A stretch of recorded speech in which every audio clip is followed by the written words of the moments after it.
again. It's an actual conversation that happened this morning. And y'all wonder why I love Jody so damn much. Because she's got a crazy sense of humor just like I do. Let's go.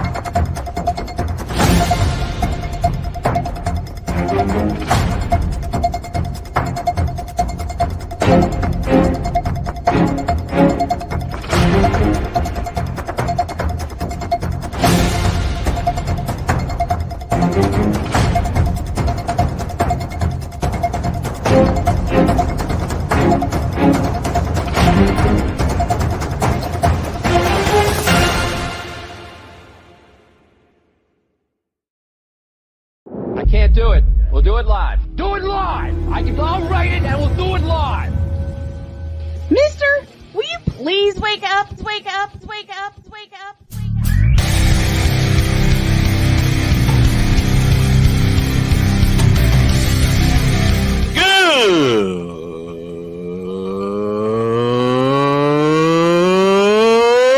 Good morning!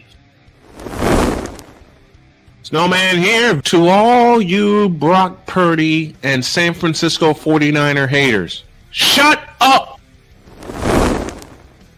I gotta thank you, Shane. I mean, whatever happened to the games where breaking 100 points was, I don't know, unusual?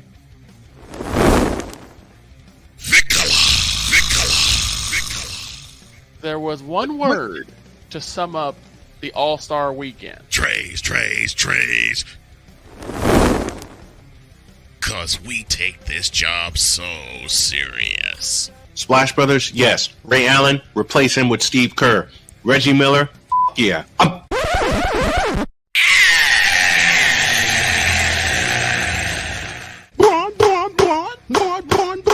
What in the all types of blue hell?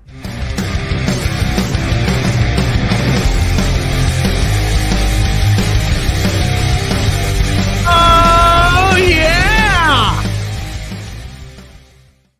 Time to get this bad boy started. And it starts like this. Good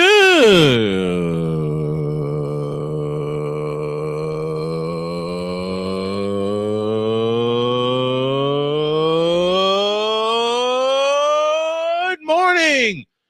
Welcome to the Tripped Out Taco Tuesday edition of Snowman in the Morning. Glad to have y'all with us. And I'm going to tell you right now, you're going to see me looking over here at my other monitor often because I am creating while the show is in motion. Since, I'll say it. Since YouTube wants to not monetize our live streams, I've got to make a change so they will. So y'all will see that change during every break. And that's where I keep getting zapped. So we're gonna change that this morning. The big dog Shane Lake is with me. How are you, my friend? I'm sorry, but that evil genius opening gets me every time. Especially with how we're going to open up the show today. All the Braun lovers are still going to. Even with what we've got coming. You know, that's where we'll start our show today. If you saw Old Snowman put together a pretty kick-ass thumbnail and decided to change the way I do the morning thumbnail. So all of these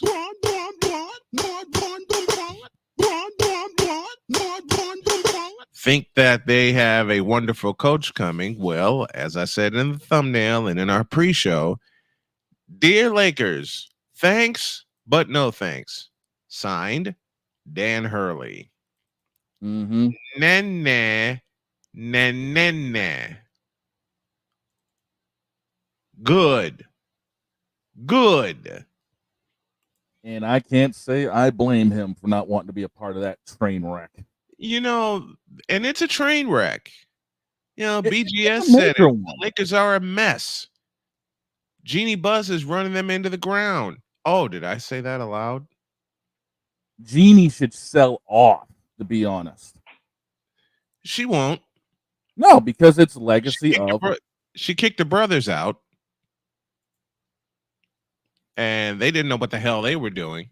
But she didn't look outside the box to get any new blood into the Lakers, into the Lakers management, I should say. And the unfortunate thing about that is the only way I can really equate this is Teresa Earnhardt with the downfall of Dale Earnhardt Incorporated. Yes, I brought up the Wicked Witch of the Carolinas. You know, Teresa, Tell me I'm wrong. Oh, I'm not disagreeing with you at all. I'm not disagreeing with you at all. I will just say, Teresa Earnhardt, you a bitch. Oh! You ruined the legacy. Oh! Oh! Yes. Oh my. And my next three words are as follows: find the lie. There ain't one to be found. Find the lie. Find the lie. There ain't one to be found. I mean, she was barely around the track when finally Chip Ganassi bought out what was left of DEI in 2010. And after all of that, Teresa just basically said that she's going to hold on to everything because, well, I'm still making money off of it. Mm-hmm. But the good news is, as of right now, she hasn't been able to finalize the trademark on one of the biggest numbers DEI had, and that was the 8, Dale Jr.'s car. Uh-huh. Junior may actually be finally getting the trademark, and thank God if he does, because Thank now, the Lord. yeah, because now we'll actually be able to have legitimate Dale Earnhardt Jr. stuff. Yep. And Teresa won't be able to get her damn hands on it. Ryan McCarthy with us from Saratoga, New York. Good day, Snow Crew. Good for Dan Hurley. I didn't want the unnamed and his kid to be my GM either. And A Pizzle 90 joins us from Florida. I know he's excited. We'll talk Panthers a little later. They're up 2-0 against the Edmonton Oilers. I still call for that series to go 7 games, but the way the Panthers looked last night was incredible. We'll touch on that break. The chippiness of that game. Yep. Ooh. We'll touch on that. We'll touch on that after the break. Listen, my wife is the chief financial and chief operating officer of my company. Mm-hmm. There's a difference between my beautiful wife Jody and Teresa Earnhardt and Jeannie Buss. And A Pizzle, get ready to type that phrase. Type the phrase you just typed again. When I say the difference being, my wife actually has a brain. Oh yeah, I'm throwing haymakers today. Wow. I'm throwing haymakers today. Oh, I guarantee you a lot of this is going to be clipped because NASCAR Nation will agree with that. But my wife actually has a brain for business. She has a much better brain than I for business. I have an eye for talent, and I realize that now. Why do you think I often say my better half is my lawyer? Mm-hmm. I just sign my life away. He thinks it's a good thing, it'll be helpful, I sign off. Yep. Same with Jody. Jody is going to help get this company off the ground and making billions of dollars. I said it, billions. Compared to Jeannie Buss and Teresa Earnhardt, Oh, by the way, Jeannie Buss, you a bitch. I'm throwing haymakers today. And I'm so Man. glad Dan Hurley told them, hell no to the no. I can't play the clip because YouTube will zap me. So those of you watching on YouTube, you're going to see a lot less video clips and hear a lot more audio clips because I want every video to be monetized so I can make a ton of money and pay my boys that are a part of the crew. So you'll see that change as we go along today. But Dan Hurley turned down, y'all ready for this? A 6-year, $70 million offer from the Lakers. He basically said, I'm a champion and you wouldn't make me one. Nope.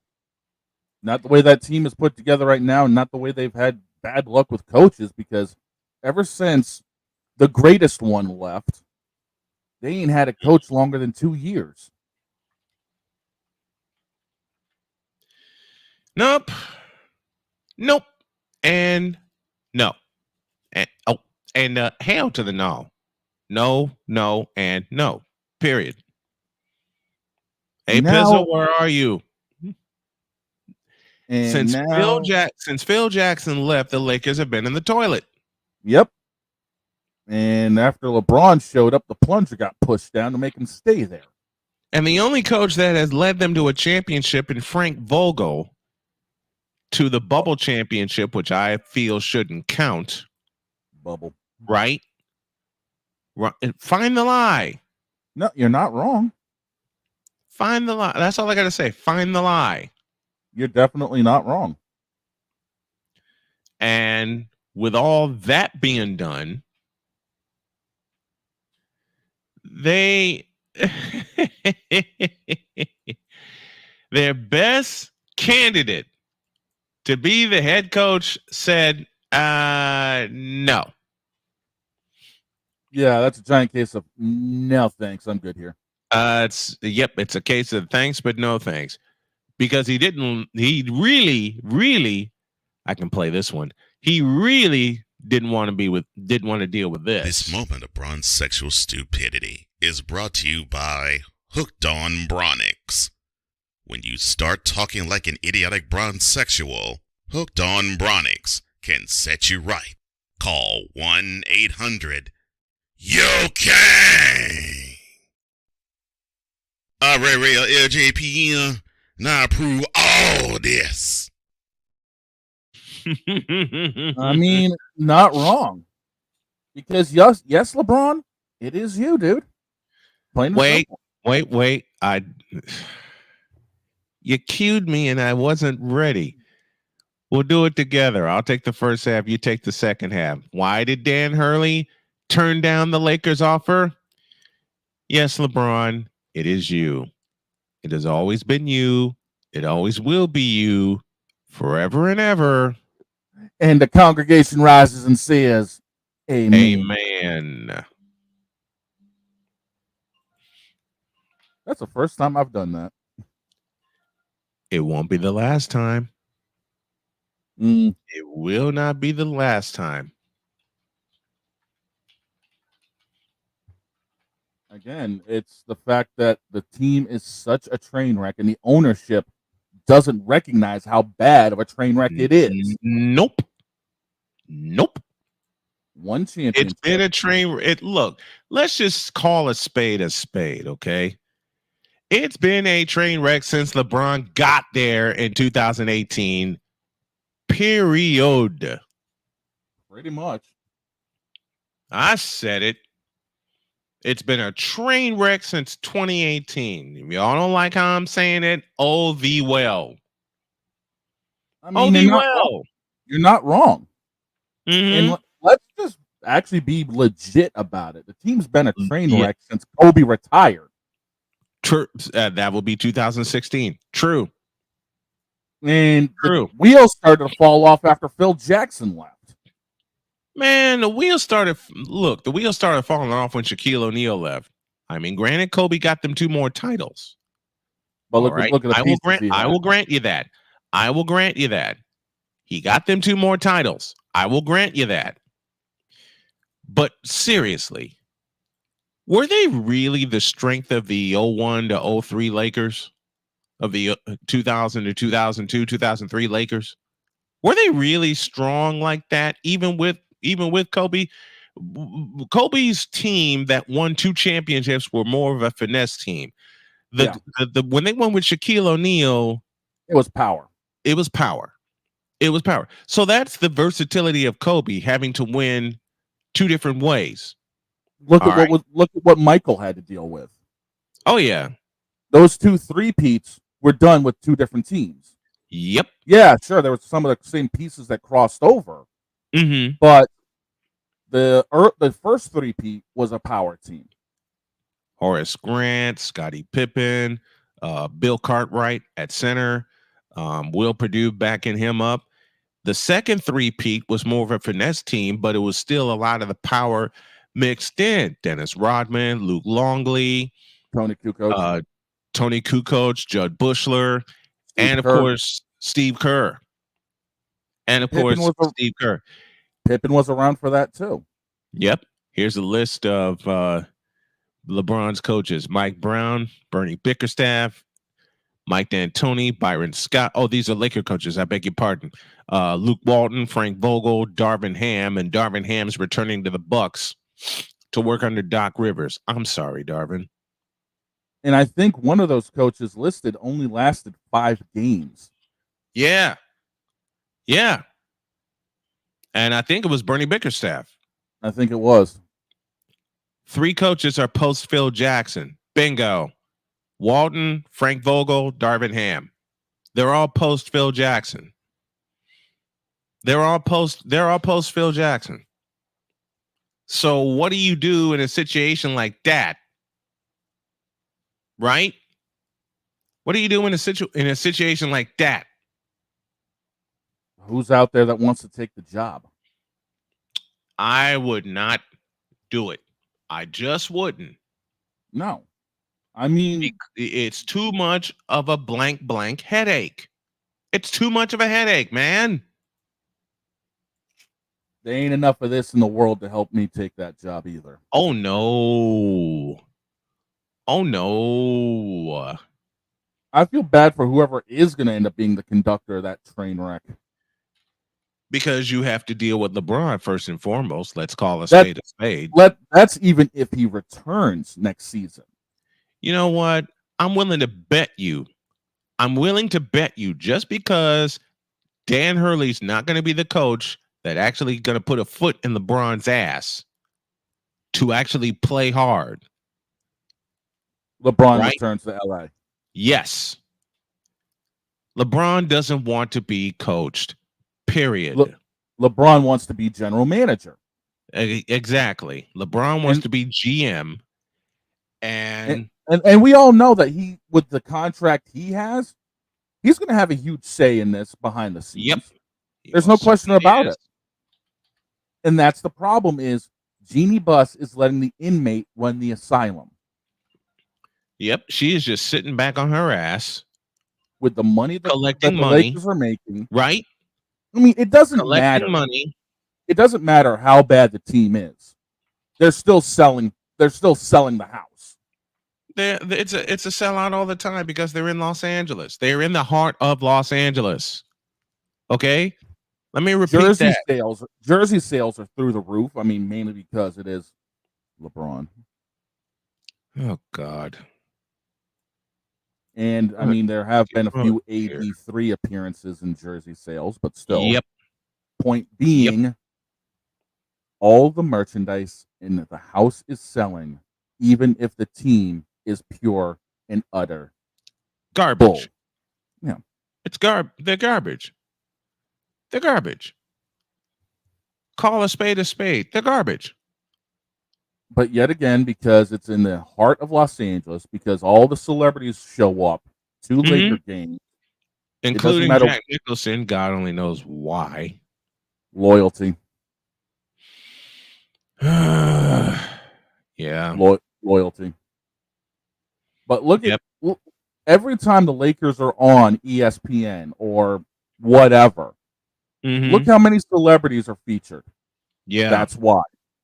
That's why the house still sells, is because everyone's got the opportunity. Oh, the team might suck, but hey, maybe I get to meet my favorite movie star in between quarters. Yeah, which is usually what happens, Exactly. which is usually what gives, right? And Jeannie Buss can sit on her tail end, collect the multi-million that the team brings in, Yep. plus the residuals, plus Mhm. merch sales, and she doesn't have to worry about a doggone thing. And that's the problem this team has. Mhm. If you had an owner that gave a rat's ass about this team, I'm sorry. Did you say an owner that gives a rat's ass? yes, Did I you did. say that aloud? An owner How dare that how gives, dare you put logic in this situation? Oops. I'm sorry, but logic has to exist. Logic has to rule. All right. Let's just say that. And unfortunately, because it's La La Land and everything's a dream out there, someone needs to wake somebody up out in that brass room and say, hey, look, your team sucks. Fix it. How dare you be so logical, Shane? I just got done off of a young Sheldon binge-a-thon. What do you expect? I totally get it.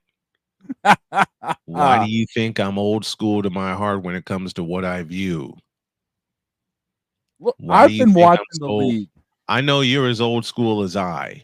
Exactly. Okay. You're as old school as I, and I love every minute of it. I love every minute of it. I mean, I could say the same thing about what's going on with my teams. The Oh yeah. Bruins, we Same. need a better Bruins, we need a better coach. I can say the Montgomery same. ain't it. I can say the same about my White Sox. But the only thing with the White Sox that is positive going forward, even though they lost on a walk-off slam last night to a very young, hungry Seattle Mariners team that's coming for the West title, it's going to take a couple of years, and I realize this, for us to get our ish together. I already know that. I already know that.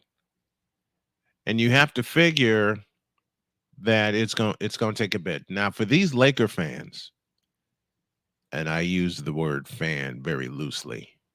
It's more of a status symbol to be a Laker fan out there. Now, for me, it ain't. No kidding. Now, for me, it ain't. I love the fact that the teams that I've watched won titles fairly. Yep. Listen, I'm going to say something that's going to hurt a lot of bronzexuals' feelings. Every title LeBron has won, he got an assist from the league. Oops.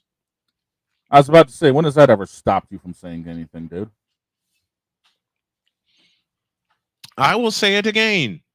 Every title the Lakers have won has With come LeBron. with an assist with LeBron. Every title LeBron has won has come with an assist from the NBA. Oops. We all know 2016, that was a Hummer package. Oh my God.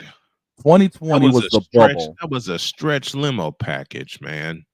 2020 was the bubble.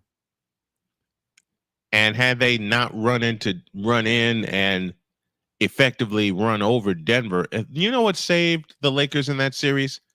A game winner by Anthony Davis as time expired. The rare time Anthony Davis saved, was actually able to cook. That's what saved That's what saved the Lakers. All right. Now let's go back to South Beach. That big three, quote unquote. Man. Ooh. Bosh, Wade, and LeBron. I'm curious about that one. Okay. I can find the conspiracy in that three-peat. 2011. Why do I say 2011? Because the Miami Heat got destroyed by my beloved Chicago Bulls in game 1 of the Eastern Conference Finals. Mm-hmm. Let me say it again. LeBron James and the Miami Heat got destroyed in game 1 of the Eastern Conference Finals against my beloved Chicago Bulls. Go to game 2. The Bulls were beating their asses again, up 26-19 at the end of the first quarter. And all I have to say is, and then the whistles came out. Referees pulled a clamp job in favor of Miami. Yep. I can see that. We lost the next 4 games because in each game following, each game, there was some BS with the doggone whistles. There was some BS going on with the whistles.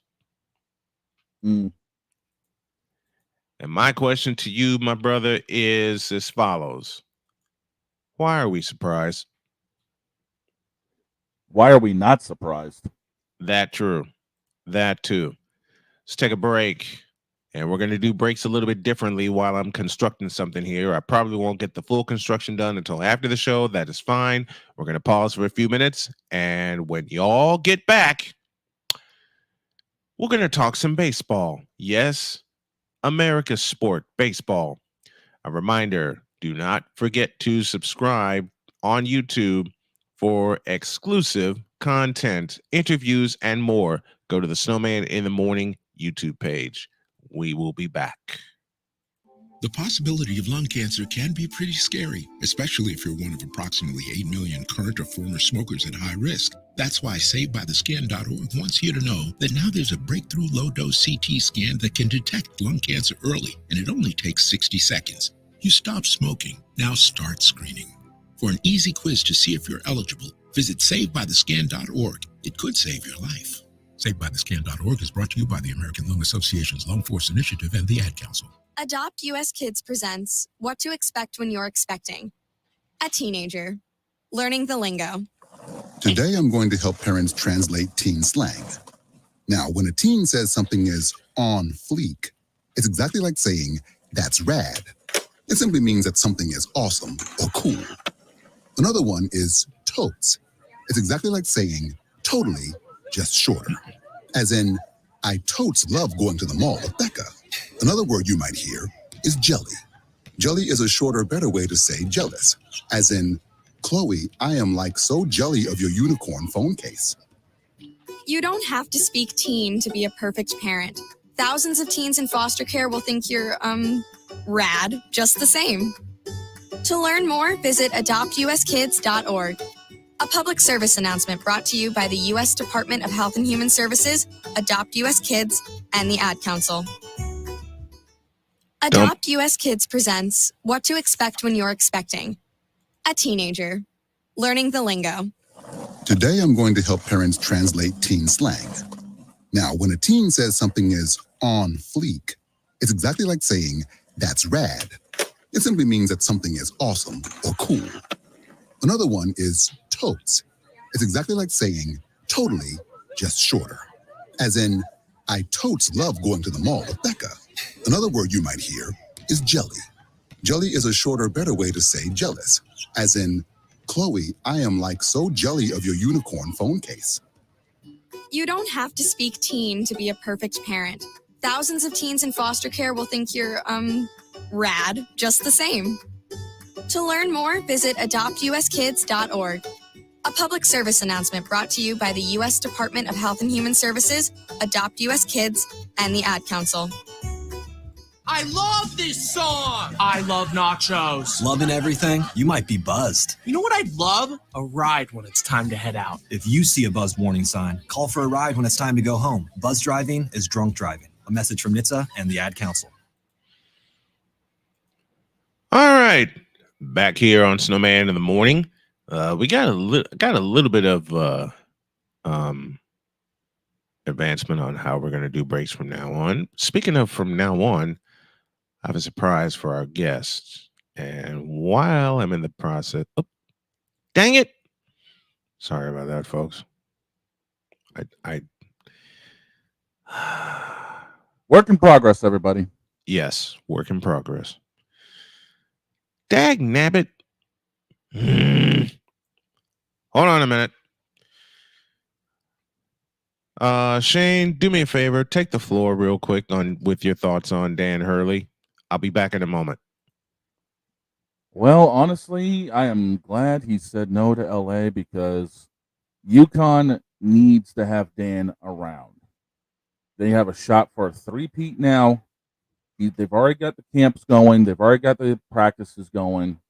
Why upset the apple cart and let him bounce out to LA? Mm-hmm. UConn now has a firm hold inside the NCAA. And with Dan Hurley back, all this talk from, oh, if Dan Hurley leaves, UConn is vulnerable, has now become, oh, crap, Dan Hurley's back, we're screwed. Yep. That's all. That's all there is. That's all there is. All right. All right. Live TV is a miracle. Yep, it certainly is, especially when you got a crazy person like me with ideas and experimenting on the air, which I love, by the way. Now I'm ready. I am ready to push this button.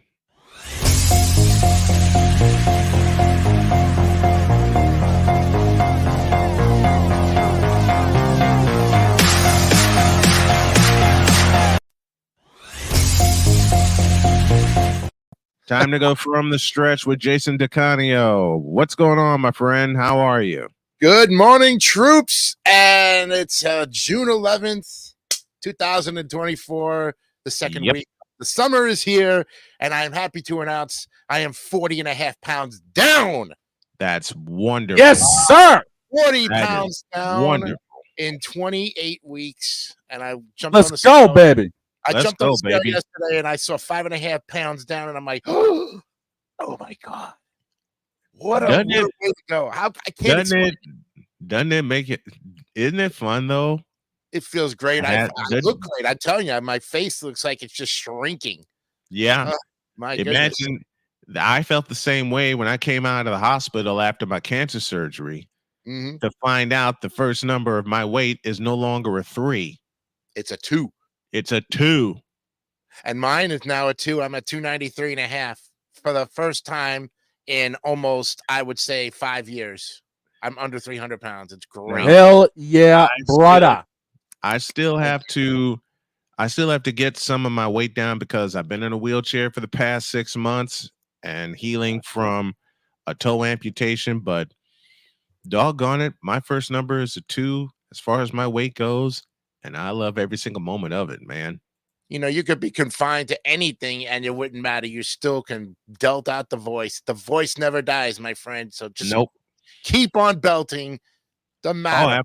Why do you think we hear day in and day out, brother? That's right. I'm the same way too. And I'll say, and by the way, I'd like to say that I hope you tried your Pepto and Crown last week because because I know we got a laugh out of everybody. That was one of the best lines in the entire play of that half hour. Yes, yes, it was.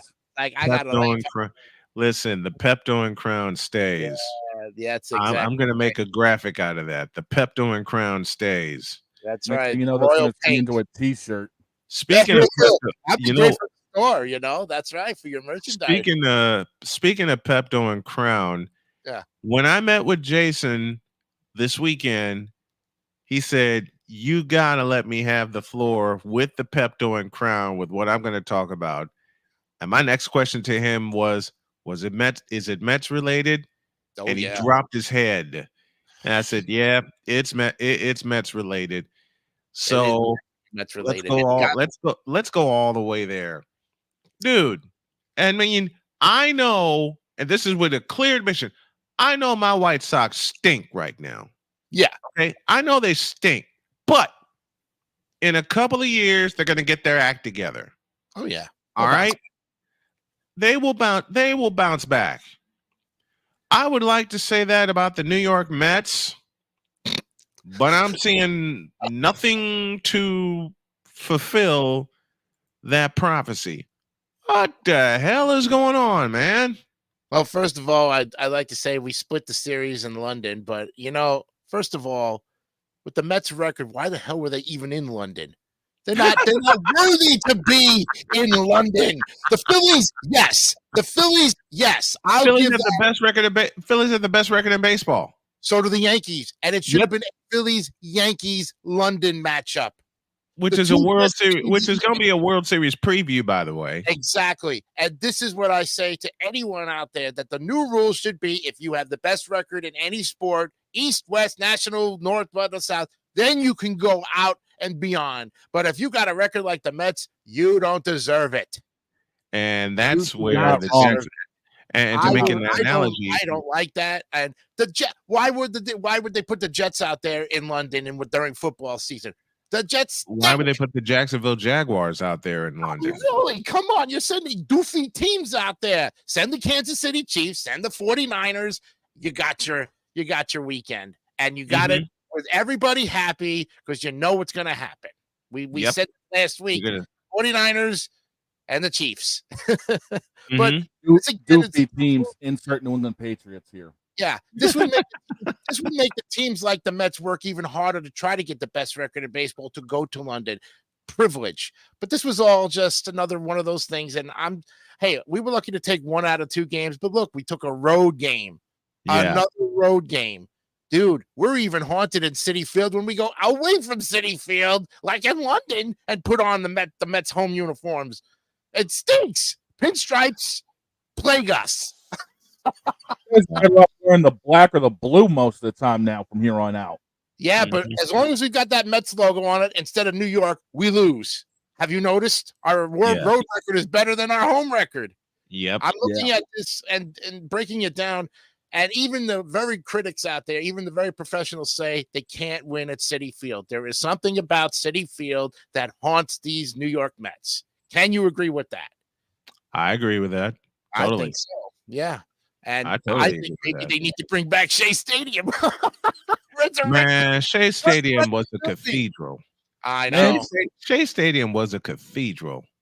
Yeah. All right. Joe played his last concert, and sure enough, that he rocked the house. And he sure did. I'm telling you, and things will never be the same after that. That building will always be in heaven. Mm-hmm. We'll always have pictures, but it's just never going to be the same. Y'all got some MIB weirdness levels going on over at Citi Field. Y'all might want to get Will Smith on this one. Will Smith and Tommy Lee Jones and anybody else who's got, I don't like Will Smith. I'd rather have Chris Rock. Demote Will Smith and give me Chris Rock anytime. I'm telling you. Hell, I'll play that role. Okay. That's right. There you go. Snowman. I'll get stronger and play that role. That's right. You two guys can play the roles of the characters there. That'd be fantastic, Yeah, it would be. But that's my bone to pick, is like, if you don't have a really good record, what are you doing in London? How dare you go there and represent our worthy and stink up the world and stink up the place even worse? Yeah, I mean, if you're going to send, you could have sent the White Sox, and they probably would have done really good. Give them a break. Chicago, Oh yeah, I totally agree. At least the White Sox would have put up a fight. That's right. The Mets didn't even show up. At least the White Sox would have put up a fight. Yeah, that's for sure. And I also like to bring up the fact that, and we didn't bring this up last week, but that Padres infielder Tucapito Marcano now is banned for life from gambling. Okay, we have a Pete Rose wannabe. Oh my. Yeah. Well, let's clarify. Pete Rose was nailed for gambling as a manager. This is the first time a player's gone down since the 40s. Yeah, that's exactly right. But I'll say it again. Yeah. I'll say it again. You big dummy. This is the second player. Dummy. This is the second player in how many months in pro sports to get nailed for gambling? I know. In 4 months. And there's another article out there that says second player in 4 months. Yeah. Now everybody's kind of like on the edge. Am I going to be the next one? Who's next, right? It's like a conspiracy going on again. Here we go with I'm the man with conspiracies all over the place here, but we've got to set the record straight. They got to, MLB, the commissioner, he's got to do something about it. keep everybody in line. And Absolutely. Ohtani, I mean, even though he was not guilty. You know what? Ohtani is I changed my mind. Ohtani was a part of that incident. He was, but he wasn't found guilty of the actual crime. But he still had two hands in the pie. Yep. I said it. Betting. He had two big old hands in that pie. Period. He had two big hands in it. He had two big hands in that pie, and his friend took the fall. His friend took the fall for $4 million. $4 million. And you notice, and you notice. I'll give y'all a conspiracy theory of how Ohtani was into this. Why did it happen the moment he signed with the Los Angeles Dodgers? Riddle me that. Just one of those things that's going to make a big news story. That's that's the way it goes. That's the when way it comes out that Ohtani is guiltier than LeBron wrecking a team. I'm going to laugh my head off. I'm going to laugh my head off. You might want to take some Crown and Pepto for that one there, Brian, because look, it's gonna be a I took Crown and I inadvertently took Crown and Pepto in 2010 when LeBron had his quote unquote decision. The Crown and Pepto it wasn't Crown, unfortunately. It came in the form of a cherry Coke and Pepto when I was sitting in the doggone booth trying to do a baseball game, and everybody was focused on that blank doggone decision. No, thank you. Right. And after LeBron made this decision, my buddy Rich, who was there with me, we get word of where he decided to go. I look at Richard Morgan, he looks at me, and we both go, well, he made this decision. That's 3 hours we won't get back. Yeah. It's like, and I hate making this joke with Jason in tow, but I gotta make it. It's like watching either a Mets or a White Sox game lately. That's 3 hours I won't get back. I won't get the 3 hours. And I won't get the 3 hours back last night. I tuned into the White Sox radio network only to listen to Cal Raleigh walk us off with a slam. Doggone it. I'd rather get the 20 years back before LeBron entered the league. Man. Well, just imagine if the NBA, listen, fellas, just imagine if David Stern had the balls to tell LeBron, you ain't coming into my league because I don't think you're ready. You know how much better the NBA would be? There would be no comparisons between him and Jordan. No comparison. There should be. And there still is no comparison. Thank you. There should be no comparisons anyway between LeBron and MJ. LeBron sucks and MJ's the king, period. That's right. We put that to look, rational fans have put that to rest long ago. What the hell are you comparing LeBron to MJ for? But like LeBron, he's always got to continue to think, I'm the man. I got it. Hey, yeah. But you know what? Look at who's backing he said that. He said that after 2016, the comeback of the Cleveland Cadavers versus the Golden State Warriors, and everybody's celebrating LeBron for making the greatest comeback. Man, get out of here with that. LeBron got a stimulus package the size of two Hummers. Two big ass the H2 Hummers. Two of them. That's how big that stimulus package was. I was thinking more like two H1s, to be honest with you. The one that Schwarzenegger has. Man, LeBron got a stimulus package bigger than the San Diego Chargers. Oh, wow. Is that their payroll combined too? Yes. Yep. Yes. Oh, jeez. Well, Jason DeCanigo here with us, and we're just having fun this Tuesday morning. Glad to have y'all with us in the region, across the nation, and around the world. This is Snowman in the Morning, the best morning sports talk show on the planet. And we're just having fun here, making all kinds of comparisons and things like that. You know how big? Okay, let me go all the way there. And Shane, you're gonna love me for this one. You know how big that stimulus package LeBron got in 2016 was? Shane, you remember I used to live in LaPorte, Indiana, right? Mm-hmm. It was bigger than LaPorte twice over. Wow. The entire county of LaPorte County still couldn't equal the stimulus package LeBron got in 2016. And we all know it was a stimulus package. And we all know it was a conspiracy, because why is LeBron allowed to rat to the league and complain to the league and, oh God, Jody, forgive me, bitch and whine and moan to the league about something that happened mid-game? If the referees didn't see a problem, shut up. Please. He's got to prove his point, though. That's the thing. He's got to make his case. He's got to go out there. He doesn't have a doggone case. He's never had a doggone case. I know. That's why it's all drama. Listen. Yep. Everybody wants to call me a conspiracy theorist, right? When I have facts supporting me. I want y'all to go back to 2011. Chicago Bulls, Miami Heat, Eastern Conference Finals. The Bulls had the number one overall seed, so they had home court advantage. The Bulls beat the ever-loving daylights out of Miami, 104-83 in game 1. All right? Game 2 shows up. We're up 7 at the end of the first quarter, and Shane and I talked about this briefly in the opening segment. Bulls up 7 at the end of 1, especially after Luol Deng hits a monster shot from three-quarter court. Bang! Down the well it goes. Thank you, Neil Funk, for that. And I had a chance to meet the legendary Neil Funk.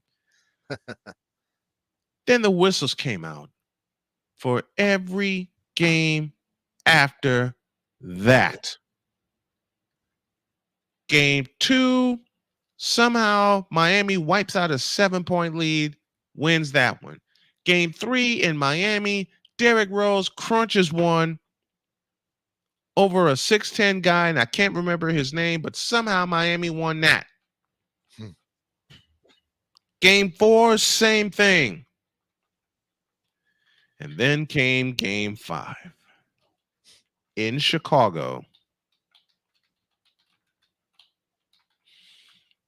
The Bulls had a 13-point lead.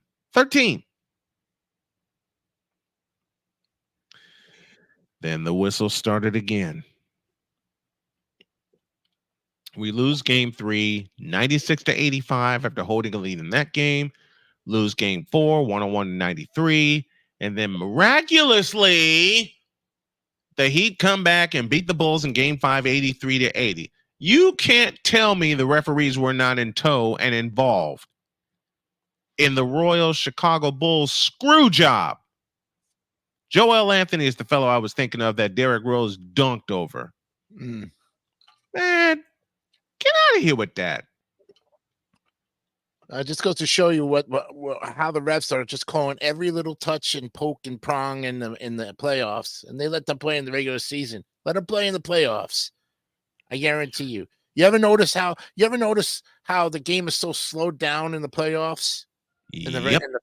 I can't tell you how many times they milk that 24-second clock. The crowd's going, defense. Come on. It ain't the same. It ain't the same anymore. Always has those finals, and I tell you, they're nerve-wracking, they're heart-pounding. Yes, and that's the dramatic. You know what? And people are gonna hate my next statement for this. Okay. But I'm old school. Yeah. I grew up with the NBA on CBS. So did I. And the NBA on NBC took it over. Loved the NBA on both of those networks. Mm-hmm. Since ABC and ESPN, those evil 4 letters, took the contract over, the main part of the broadcast contract over, I'll say it honestly, the coverage has royally and emphatically sucked. Yeah. You're not wrong. Matter of fact, let me put it this way. And thank you, Cole Johnson, for this little bit. Here's how I describe the coverage on ABC and ESPN since they took the contract over beginning with the 2002-2003 season. It goes like this. Trays, trays, trays, trays, trays, trays, trays, trays, trays, trays, trays, trays. Trays, trays, trays, trays, trays, tray, trays, trays, trays, trays, trays, trays. Find the lie. Again, not wrong. Yeah. Find the lie. Have you ever noticed those on ABC? Those games are so like darn close. Never ever do you ever see a blowout. You always see like 86, 83, 85, 82. Never. I've watched those games, and the ABC games are always so darn close. ABC needs to be its own. ABC Sports needs to be its own entity again. Yes. Like it was in the 90s. Like it was in the early 2000s, because wide world of sports again. That's what they need to bring back. That's what they need to bring back. Yes. That's what they need to be its own entity again, because when ABC did college football, it was done right. Yep. It was done right. Brent Musburger. Yep. Then come 2000 and later, the worst kept secret came out that they were in bed with ESPN. No. Right? 99, 2000. Because 99. I remember a lot of NASCAR coverage that ABC had when they were always promoting ESPN.go.com. So yep. Yeah. And you know what else needs to return to ABC? 3 words, gentlemen. Monday Night Football. Yes. Monday Night Football needs to go back to ABC. And ABC, again, needs to be its own entity, because the last time ABC was its own entity was 2005, when Texas beat the ever-loving snot out of Colorado in the Big 12 championship. Mm-hmm. Yep. And ABC had its own graphics. They had its own box. And they were getting with the times. Then ESPN took over, and it pissed me off ever since. And getting back to baseball for a minute there, we should bring back this week. We should bring back TWIB this week in baseball. We need to bring back. I mean, we missed the late great Mel Allen, but I'll tell you, maybe we I'll voice, man. You know what? I could host it too. We could. You know what? We should create a show like that. I'm putting it out there. We should do a weekly baseball show with you and I, Jason. Shane, come along for the ride. I'm in. In reference, you know what else needs to come back? Monday Night Baseball, damn it!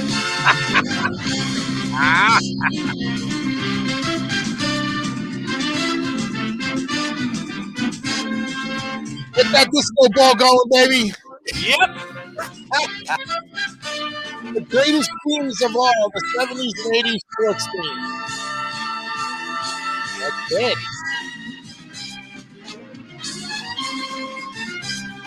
ABC, Monday Night Baseball. Tuesday Night Baseball. Yes. Anybody remember the late, great Keith Jackson doing baseball games? I don't remember Keith Jackson, but I do remember that theme. So Yep. I was in diapers at the Keith time. Jackson used to do ABC baseball. And of course, he did college football on ABC, and it was just all of that and then some. But if I had to pick a favorite theme for baseball, it's a toss-up between what you just heard and this one.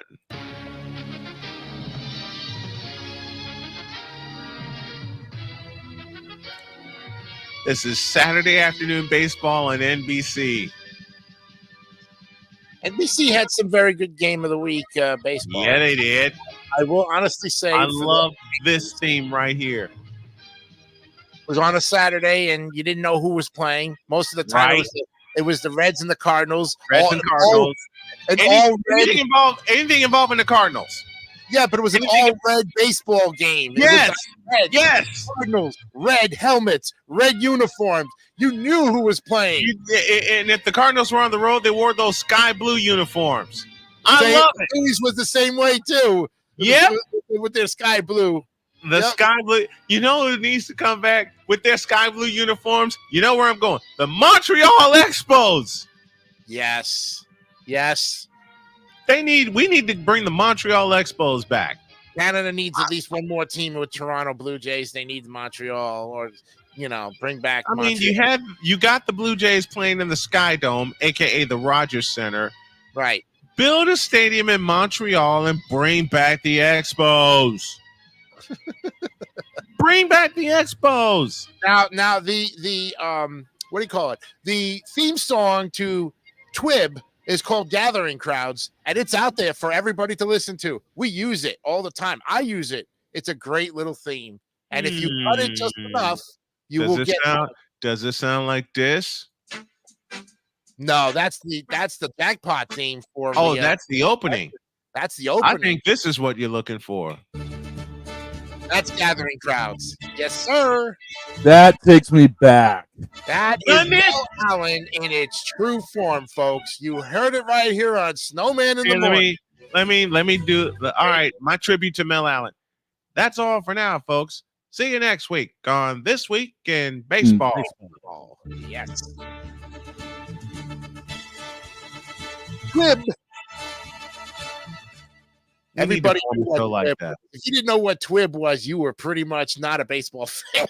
Pretty much. This Week in I was introduced to This Week in Baseball by my dad. Came out in 1977, actually. God I was bless you. that it came out that I didn't know it came out this. I thought it came out earlier than 77. I thought it was 74, but it was 77. Yeah, it was 77 when it premiered. And solid, almost Mel Allen. Yeah. God, Mel Allen used to take us on a half-hour trip through the league. Yep.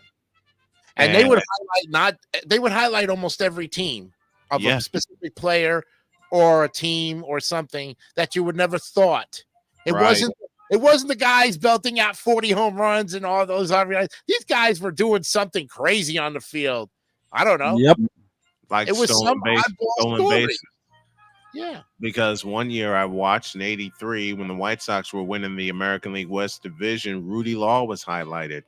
Not Greg Lazinski or Ron Kittle, who are home run hitters, not even Harold Baines, a Hall of Famer. It was Rudy Law they were highlighting. They had one where they did highlight Harold Baines, where he won the longest major league game in history in 25 innings with a walk-off home run.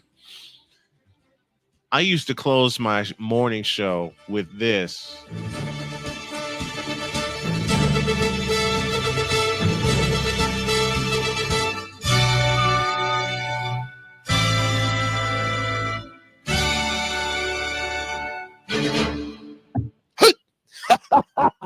Used to feel like a conductor, you know? That's how we're going to close this. Jason DeCanio joining us here as we take you with a stroll down memory lane, talking baseball. And folks, watching the next couple of weeks, we're going to put a weekly baseball show together, Twib style, and y'all are going to love it. Jason, thank you very much, my friend, for joining. I really appreciate it. Thank you. Have a great week. We'll see you next time. Thanks, guys.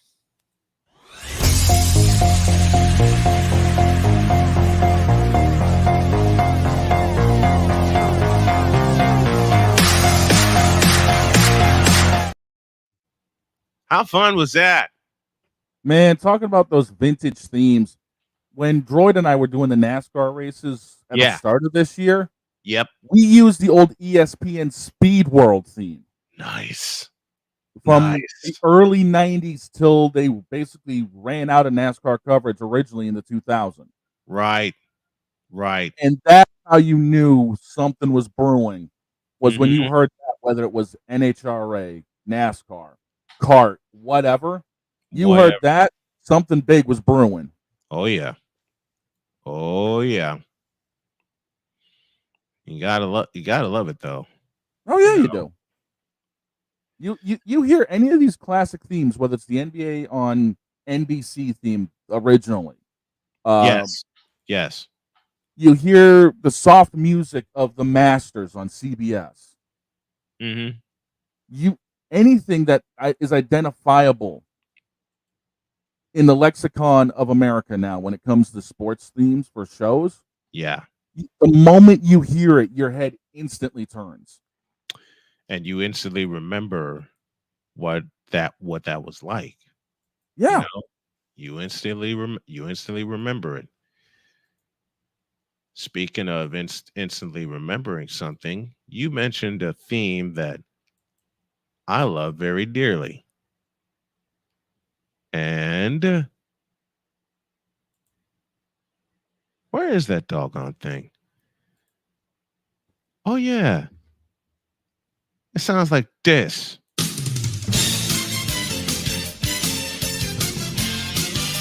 Oh, yeah.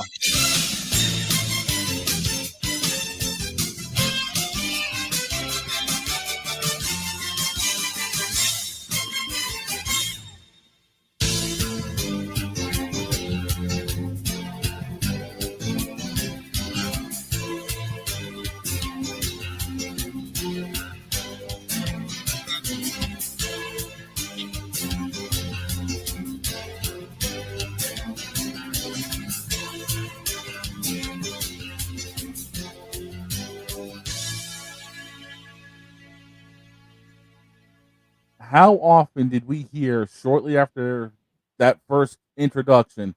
Yep. The voice of like Marv Albert and Isaiah Thomas, Ahmad Rashad, Bob Costas. all of them, Bob Costas. Mm-hmm.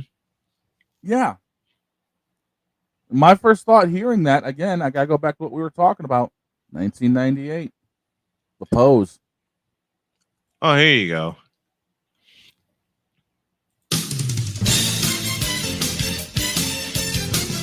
This is the NBA on NBC. The 1991 NBA Finals. Yep. Tonight, Game 5 between the Chicago Bulls and the Los Angeles Lakers. Oh, yeah. And then Bob would get us ready for that. Bob would get us ready, or Marv Albert would come in. And then you go to Marv Albert on the floor. Man, this is fun. Whether they had Isaiah Thomas or Bill Walton, somebody else. Yep. Ryan McCarthy is in the chat. He says it's because of connections. Woody Johnson was the ambassador to the UK, and Shad Khan is originally from London. Oh, dear Lord. That explains a lot. And that also with Tony Khan doing some more business out there in the UK with AEW. I mean, just grow the brand here, will you please? All right, Sig Diggy is with us from Norway. He says, as usual, good morning, good afternoon, good evening, and good night. He asks Brian McCarthy, what's the morning brew? Yeah, what's a morning brew, McCarthy? And is Victor here? I didn't see him this morning. He may have popped in and popped out. But my brew is iced. Mm-hmm. I gotta do iced. All right. We got Allison Moran coming at the bottom of this hour, and we will take a break before that. But while we are thinking about it, the Florida Panthers, and I need to accompany this with something real. Where the hell are you at? I keep looking for the sounds that I need, and I can't find them. Dagnabbit. Post-show organize things a little more. Post-show organize it. Yeah, we gotta do that. How about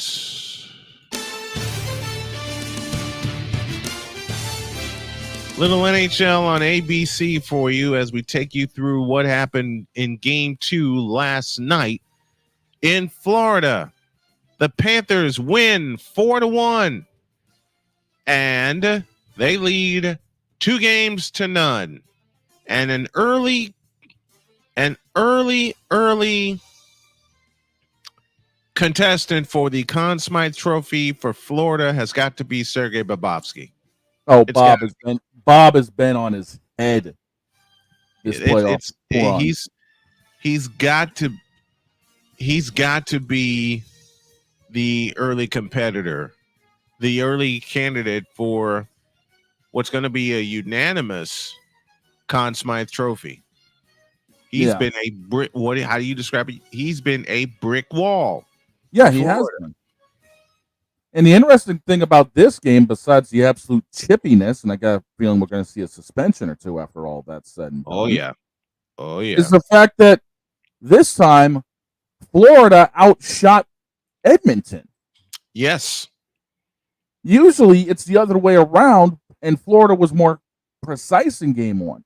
Game 2, they just threw the puck on net and good things happened. And they dared the goalie to stop it. Yeah, exactly. You know, that's the advantage Florida has. They can win any kind of game. They can get outshot or they can outshoot someone, and they can still win. Exactly. Game 6 against the Bruins. The Bruins put 38, I believe, shots so, yeah. on goal. And we got stonewalled. Yep. Bobrovsky stopped most of them, except for one. Yeah.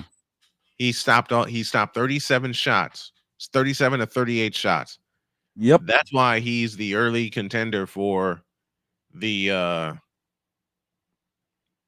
Conn Smythe Trophy. Yeah. And the bigger thing that Florida did was the takeaways. 14-4. They keep you in the neutral zone. Exactly. Or they're blasting through you. They keep you in the neutral zone. Yeah.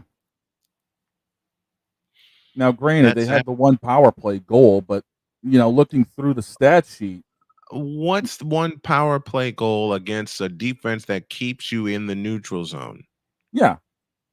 4 unanswered goals. 4. Yeah, including that power play goal and the empty netter. You take those two off, it's still a 2-1 win for Florida. It gives them a chance to. It gives them a chance to. It gives the Oilers a chance to stay in the game, but they've lost both games by 3 goals. Yeah. 3-0 and 4-1. Evan Rodriguez, Anton Lundell.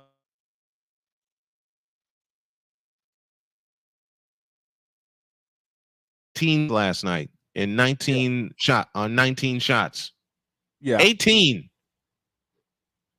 That says a lot. Yeah, 19 shots on goal, and he saves 18 of them.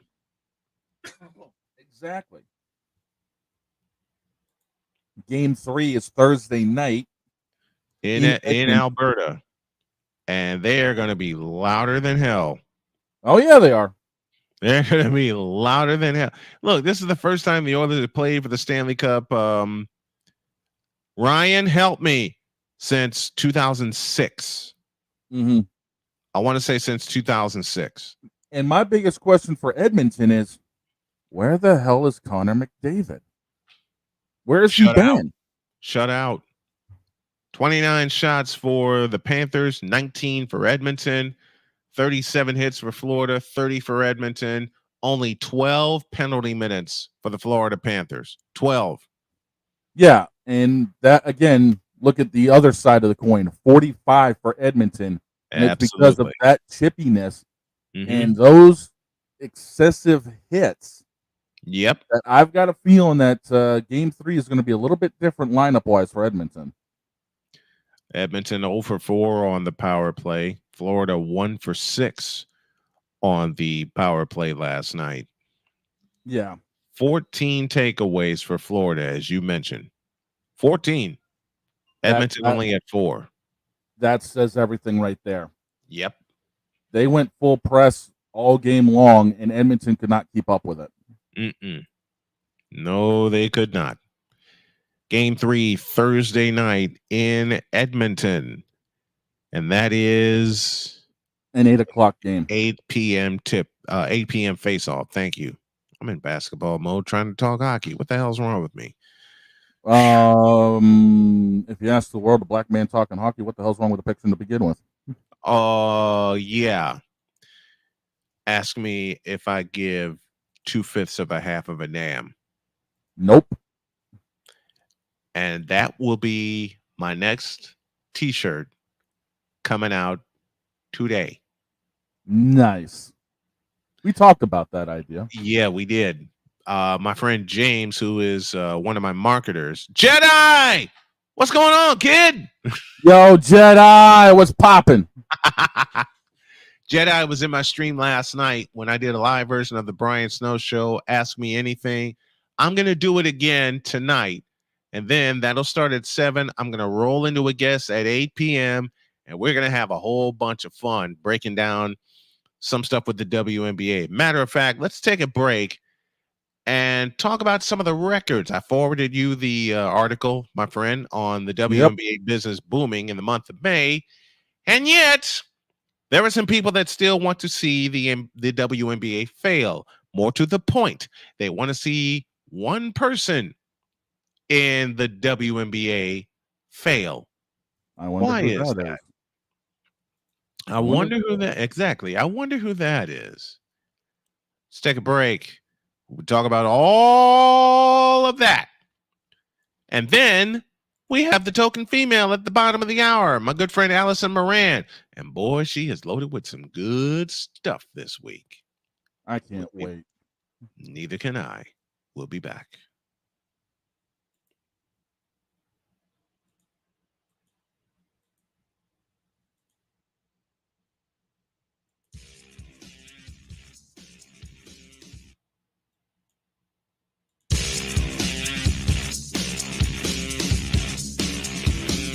This is Snowman in the Morning. Adopt US Kids presents What to Expect When You're Expecting a Teenager, Learning the Lingo. GOAT, G-O-A-T, acronym, stands for Greatest of All Time, as in spaghetti sandwiches for dinner. They're my fave. Dad, you're the GOAT. You don't have to speak teen to be a perfect parent. Thousands of teens in foster care will love you just the same. Visit adoptuskids.org. Brought to you by the U.S. Department of Health and Human Services, Adopt U.S. Kids, and the Ad Council. Hey, folks, don't forget to follow along and subscribe on our new YouTube channel, youtube.com/@Snowman in the Morning. This is where you can find all the interviews, the fun stuff, the fun shorts, and everything else. Don't forget to subscribe, like, and share today. The possibility of lung cancer can be pretty scary, especially if you're one of approximately 8 million current or former smokers at high risk. That's why SaveByTheScan.org wants you to know that now there's a breakthrough low-dose CT scan that can detect lung cancer early, and it only takes 60 seconds. You stop smoking, now start screening. For an easy quiz to see if you're eligible, visit SaveByTheScan.org. It could save your life. SaveByTheScan.org is brought to you by the American Lung Association's Lung Force Initiative and the Ad Council. Coming up at the bottom of the hour, the token female herself, Allison Moran, will join us. And boy, she is loaded for bear today. Stand by. What is dedication? My daughter started making necklaces. She makes what we call affirmation fashion. I tell her every day that your black is beautiful. Your black is beautiful. And if there's anything better than being beautiful, it's being smart. If there's anything better than being smart, it's being kind. And reaffirming that every day is our method of making sure her chin never drops. My dad wasn't around. And I remember riding a bike and falling off and cutting myself. And me never just wanted to get back on it. People ask, how your children learn how to ride a bike and you didn't? I didn't teach them. I just created an environment where they taught themselves, and all I had to do was be there. That's dedication. Visit fatherhood.gov to hear more. Brought to you by the U.S. Department of Health and Human Services and the Ad Council. You can't escape a traffic jam. Know what else you can't escape? Seasonal allergies. And you might think you can avoid that coffee stain until... Oh, really? You can't escape a lot of things in life, but you can escape prediabetes. Prediabetes captures 1 in 3 adults.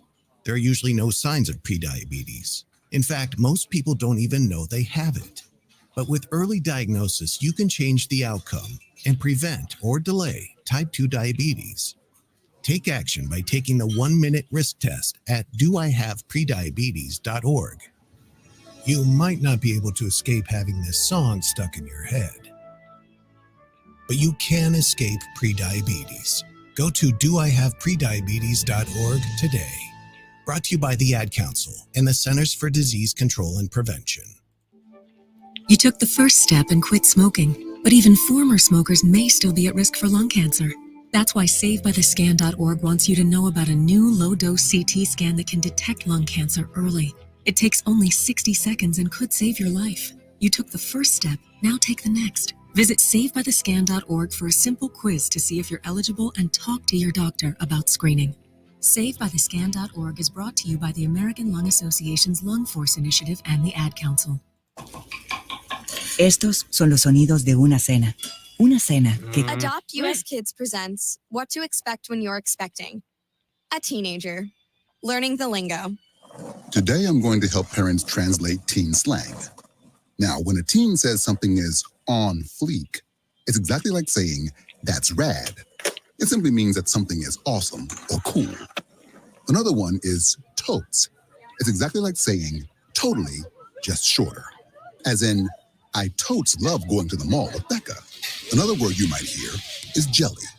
Jelly is a shorter, better way to say jealous. As in, Chloe, I am like so jelly of your unicorn phone case. You don't have to speak teen to be a perfect parent. Thousands of teens in foster care will think you're, rad just the same. To learn more, visit adoptuskids.org. A public service announcement brought to you by the U.S. Department of Health and Human Services, Adopt U.S. Kids, and the Ad Council.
Mister, how do you operate this Twitter thing or this Instagram thing or whatever the heck?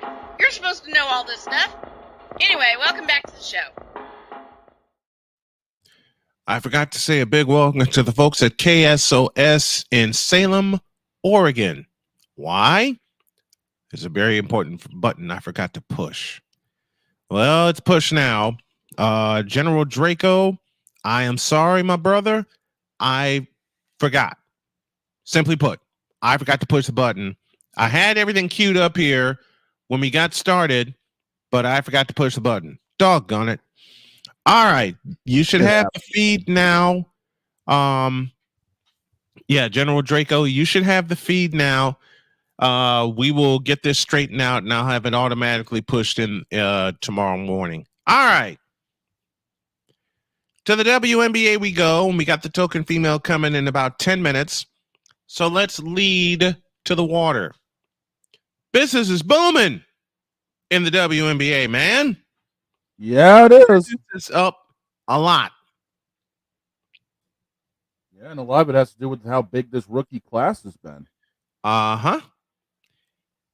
In particular, Miss Caitlin Clark. And yet again, people are relishing in the fact of the downward performance she had last night. 10 points, 2 assists, didn't even play the fourth quarter. I say, who cares? Because she's going to figure it out, folks. Watch this. She's going to figure it out.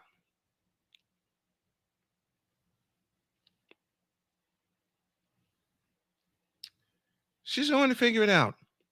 I have no doubt whatsoever. None. Right. N-U-N-N. None. I have no doubt she's going to figure it out. Oh, yeah. And kudos to their coach,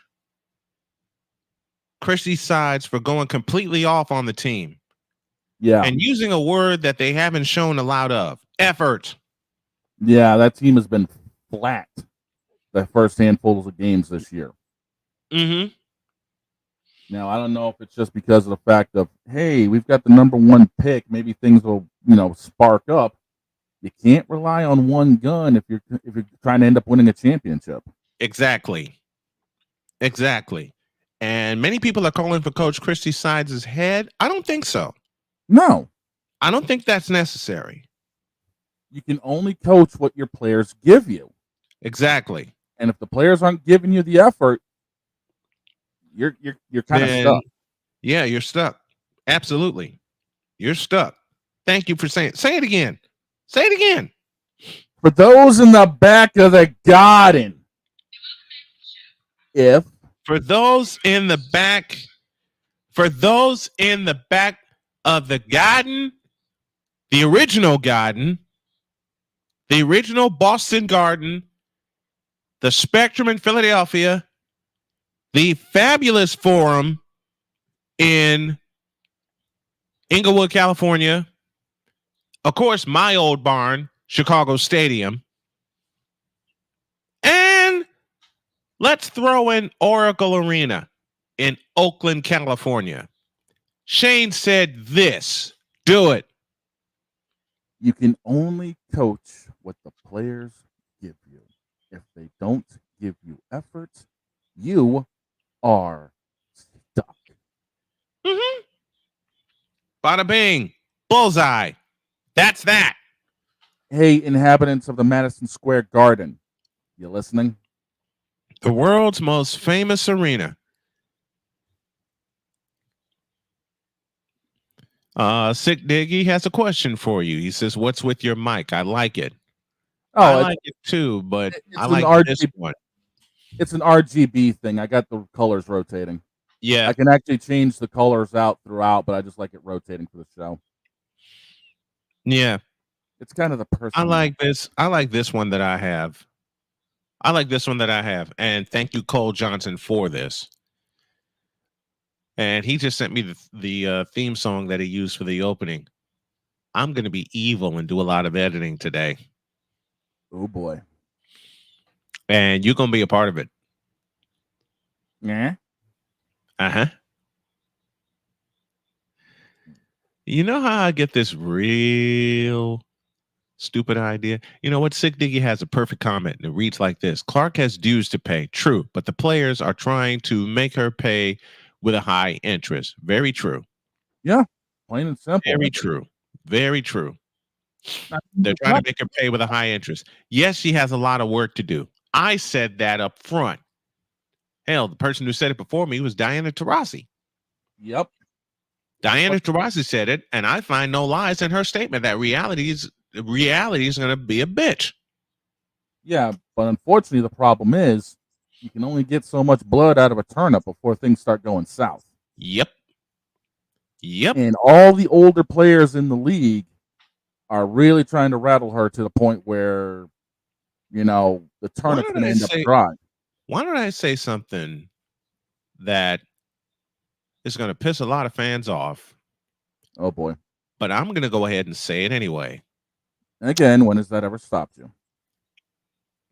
Have y'all noticed, for those who really watch the WNBA, have y'all noticed that it's all of the black women players trying to hurt Caitlin Clark? You got a point. It's her being straight, being a woman, having a boyfriend, and having a damn good jump shot. Yep. It's her working on her game. I said this on my show last night. I will say it again tonight with all the cuss words in between. Caitlin Clark, Angel Reese have forced the contingent of the WNBA to do something they never had to do. Step up their game. I was about to say develop a jump shot. Well, that too. I mean, you look at look at the evolution. Okay, let's just compare this to the NBA. Let's. Please. 2 words. Steph Curry. Steph Curry. 2 more. Klay Thompson. And 2 more after that. Splash Brothers. They made the 3-pointer from a novelty to a weapon. Yeah. Steph Curry came in, and like I said, he took an anomaly and turned it into a weapon. Caitlin Clark's about to do the same thing. She's going to take an anomaly and turn it into the best weapon she ever has. Because look at the league beforehand. Mm-hmm. How many players consistently could hit a shot past 15, 16 feet on the floor? The best consistency I see is only at 48%. And then comes Caitlin Clark. Now, she's not at 50% yet. Because of all the bull crap she's been taking. And not only that, her teammates have not been much of a help with her assists either. No, they haven't. Got to keep the turnovers down. But the point being, if you look at what she did in Iowa, the potential she has to bring it to the WNBA. Mm-hmm. The WNBA, the players won't say this because, well, they're players. Right. But they're scared of what the capabilities are. Oh, they are frightened. Because they're so used to playing inside game and then having 1 or 2 people that could hit outside. And that wasn't on a consistent basis. Caitlin Clark, when she was doing her thing with Iowa, was lethal. Big Ten championship. Yep. A game that you and I called. A game that you and I called. The first half, Caitlin Clark didn't do much of anything. Then the third quarter happened. And at the snap of a finger, off she goes. Now, I mean, I'm not knocking anything off of any of the other players that have come before Caitlin. Sabrina Ionescu, any of them. I'm not knocking that off. Oh, I love Sabrina. I'm just saying Sabrina's a threat in her own right. But again, that's an anomaly for her to be able to hit consecutively. Yep. The majority of the players in the WNBA don't have game outside of 16 feet. No, they don't. No, they don't. It's going to wreck them in the future.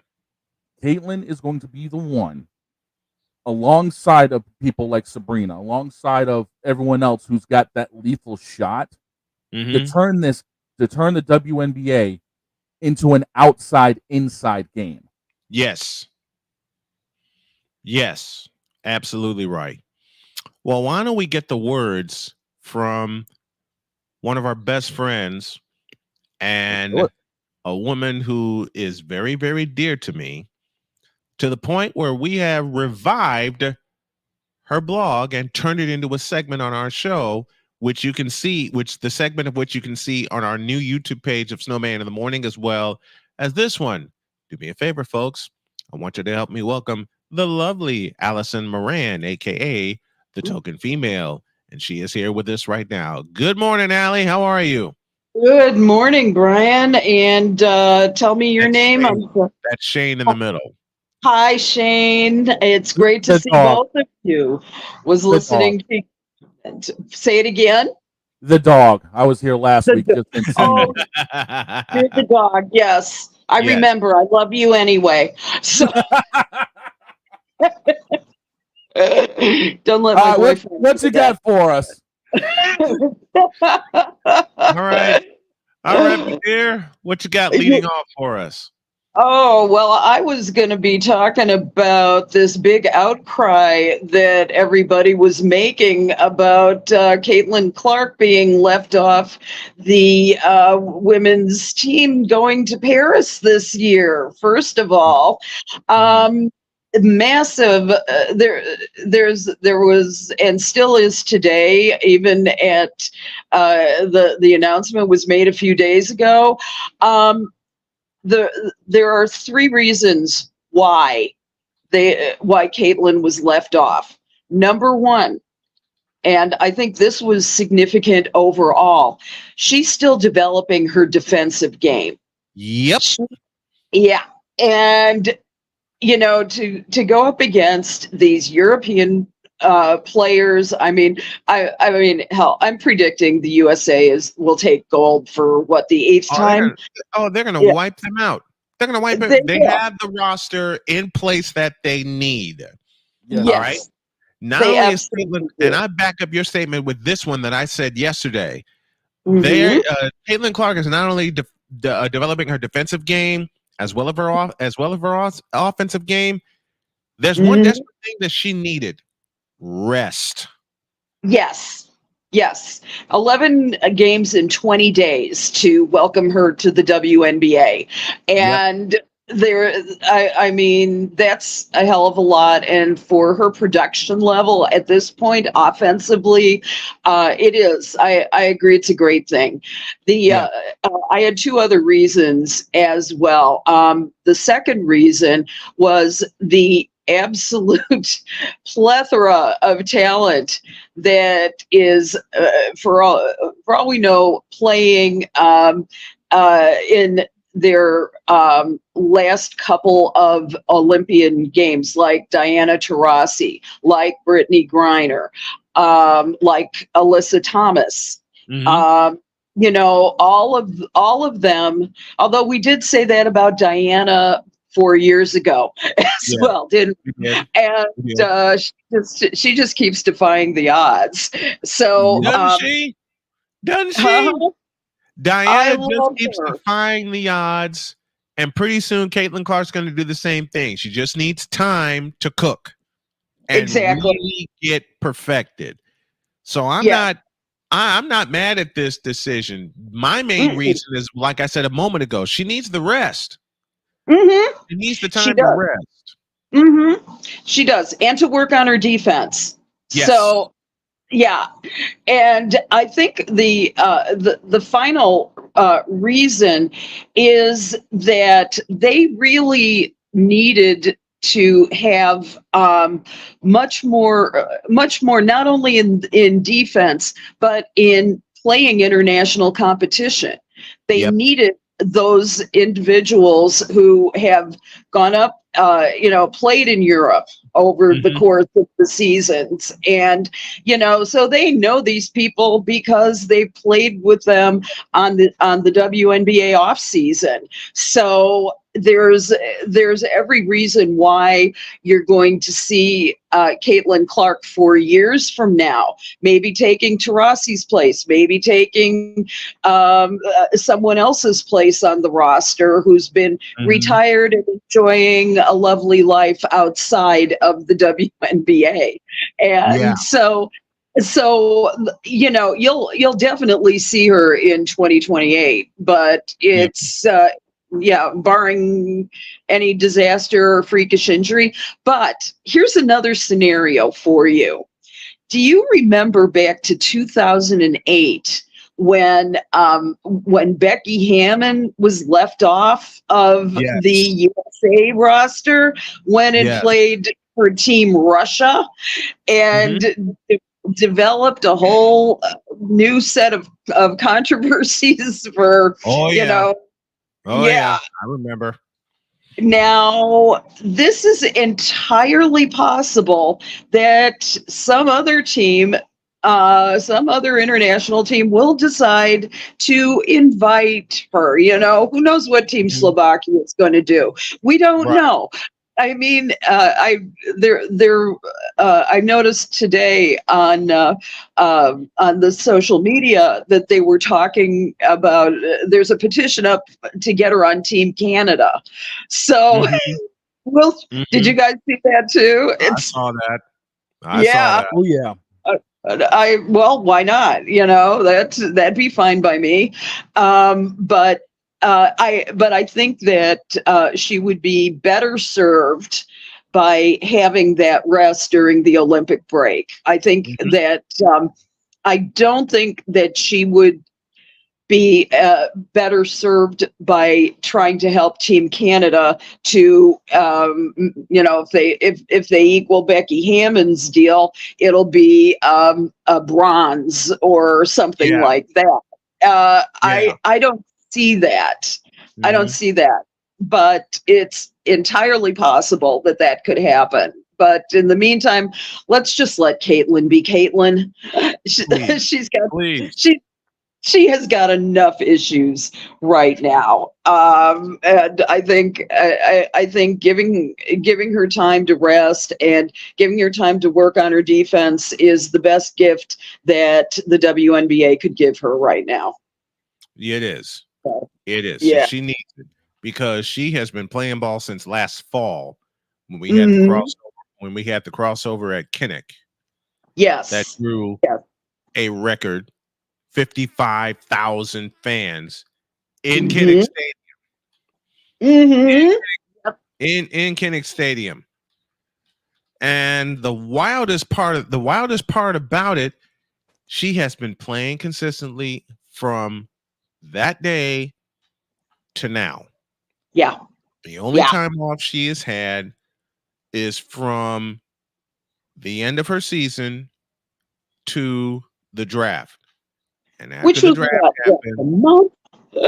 Yeah, I'm sorry, I didn't mean to interrupt. Yeah, less than that. And then from there, she went to training camp, and then the season started. She hasn't had a long break, which she would get with this Olympic break, since last fall. So she's tired, and you can see it in her game. Even though she's putting out maximum effort, her teammates are still not used to her, right? Her teammates are still not used to her. Her passing is so exquisite. She sees the floor very well. Now, there may be a change in some teammates next year to get some teammates in that will cater to her passing skills. Okay, that has to happen. We had to see it with Elena Deladon. Yeah. Only difference with Caitlin Clark, you're going outside in. With Elena Deladon, you're going inside out. We had to get Courtney Vandersloot and Allie Quigley, and we had to get shooters around Elena Deladon. Around Caitlin Clark, you got to get some more bigs. You got to get some people who can learn to pass the ball and work in a fluid system, which is what they are developing in Indiana. It's rocky as hell right now, but they are developing a very fluid system. And here's another point. They're calling for Coach Sides' head already. Why? Because they're not winning games.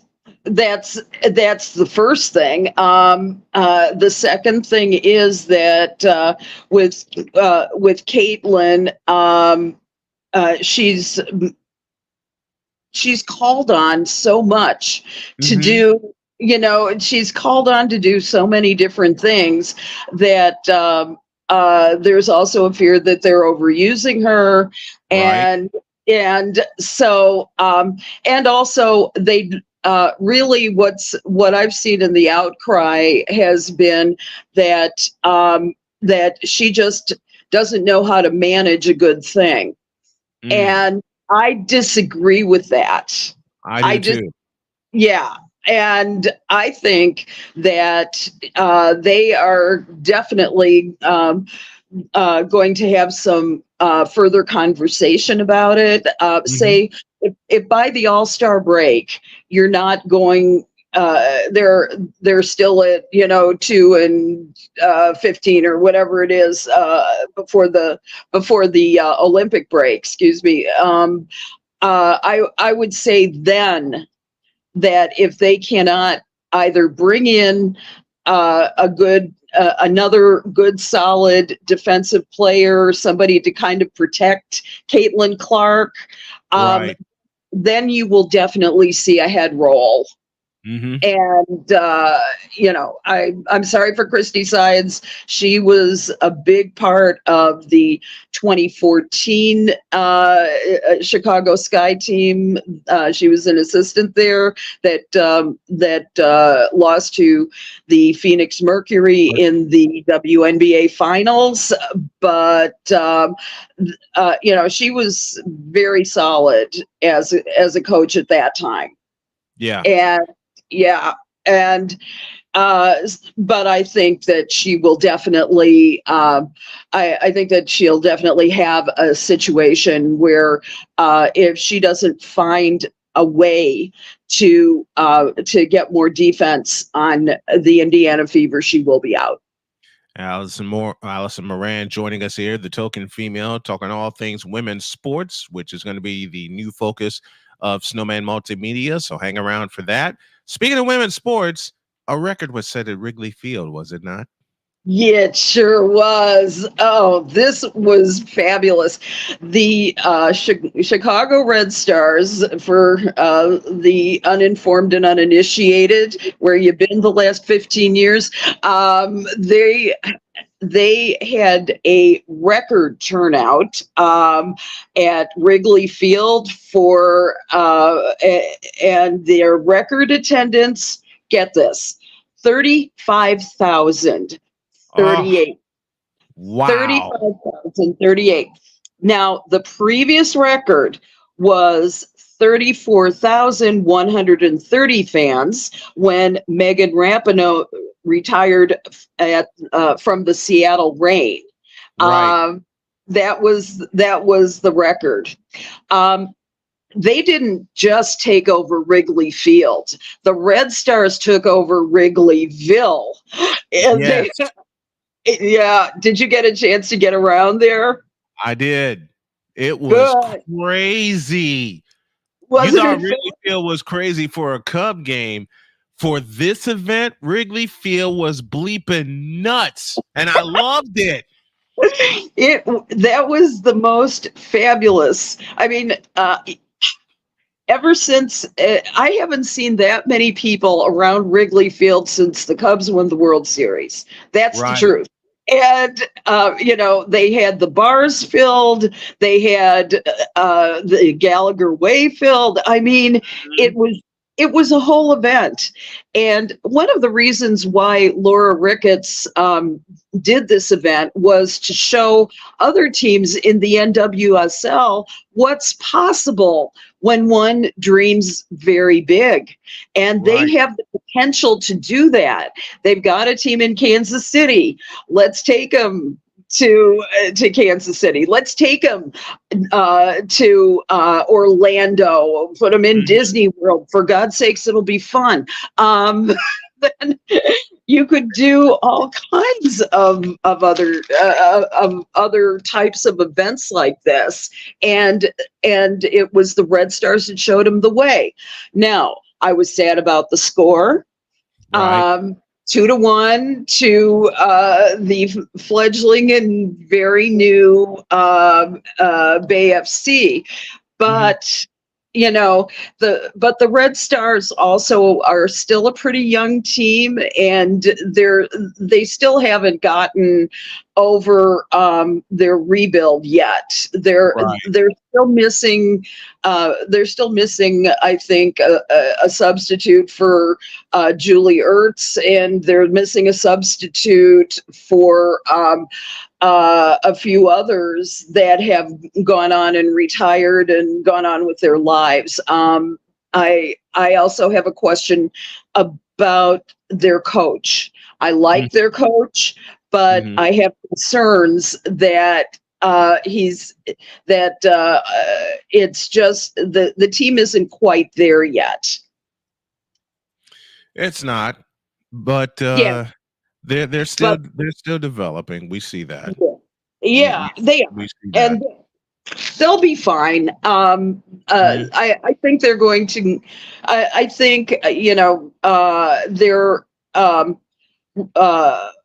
What's going to happen is I think they're going to stay in the middle of the pack. They're at number 6 now. They're going to stay probably 6th in the division. I don't see them moving up or down for the rest of the season, but they are still exciting to watch and still a fun game. And that's really what matters. And the lovely thing is that all eyes can be upon them, and all eyes were upon them for this game. Now, did you take the lovely Mrs. Snow out there as well? The missus was ill this weekend. Oh, yeah, she had a stomach bug that developed on Saturday, and that was my surprise for her, to take her to Chicago and show her around. But later this summer, I'm going to do just that. I'm going to drive her up to Chicago, and I'm going to stick my car in a shop while it gets repaired. I'm going to rent a car, drive her to Chicago, and show her around, and just have a whole bunch of fun doing it. So that is it's going to be a belated birthday / anniversary present for her, but it's a present I'm gonna give her. I'm gonna surprise her with that, and I'm gonna surprise her by saying, "Let's play hooky. We're going to Chicago." All right, good job. I'm gonna surprise her with that. You've got to get out to Bridgeview for one of their games out there. The Red Stars games, because that is one hell of a stadium and so much fun to be a part of. Oh, I'm coming off camera. Sorry about that. There we go. Yeah. To the PWSL now, and some surprising news. They fired their coach a week after winning the cup. Yes, they didn't fire their coach. They fired the GM. They fired the GM. However, the GM in question, Natalie Derwitz, she was sort of the face of Minnesota hockey, and had won Olympic gold, and was a star for Minnesota, all this kind of stuff. However, she and Coach Ken Klee did not get along. They had problems. They had some issues behind the scenes. They made one hell of a team. And here was the kicker, was that their captain, Kendall Coyne Schofield. Yes, Kendall Coyne Schofield had sided with the coach, and not Natalie Derwitz. And if in this league, it's still a player's game to some degree. It's and so there were a few other knocks on the way Natalie managed the team, and the way that everyday relations with her went. So they have not named anybody yet, but let's put it to you this way: they did have a very good draft They, Yeah, I saw part of that. I saw part of the draft, and as soon as I saw it, I was zoomed in. I was focused in because of what I'm planning to do, what we're planning to do next year for the PWSL, and that's provide an alternative play-by-play. You know, for the folks who can't make it out to the games or who can't immediately tune into YouTube, because there have been a couple of occasions where their broadcasts have crashed because they got so many people tuned in. So we're gonna try to copy that. No, change that. We're going to copy that next year. There you go. Have the same kind of success in doing it. But they're doing it. This is a league that's doing it right. They just had their draft.